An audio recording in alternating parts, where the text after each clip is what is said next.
one of the things that I always like to explain to people is that you have a social personality. And one of the things you want to think about is when you are using social media, you want to make sure that personality matches. So your website and then your Facebook page and then your Twitter feed, all of them should be following that personality. So one of the first things I usually want to mention is that this is an area that's really important because we're going to talk about now how to use social media for the holidays.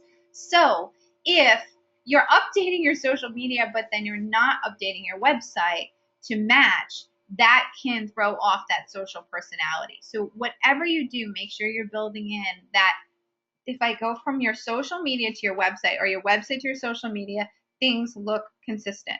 And I think you guys all inspired me today because we write a blog on technology therapy every day. And today we actually wrote the 4 C's of marketing. I don't know what made me think of it, I guess because I knew I was talking to all my jewelers today. But this is something to think about when you're actually putting together that social personality. So you guys can go back and look at that when you have some time.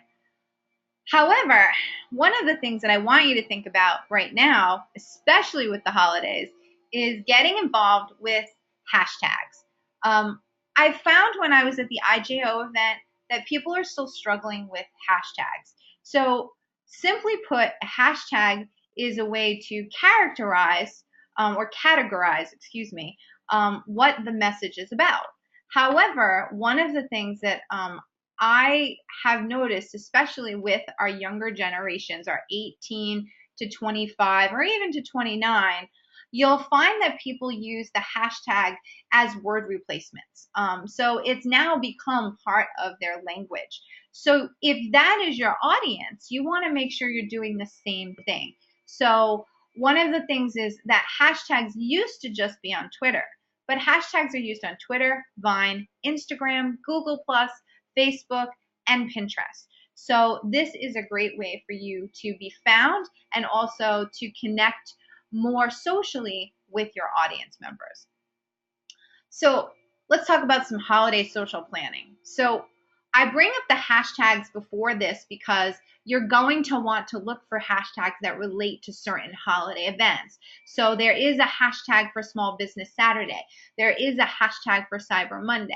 There are hashtags, as you saw, like there is the hashtag already for romance, love, engaged, anything that you can possibly imagine at this point probably has a hashtag.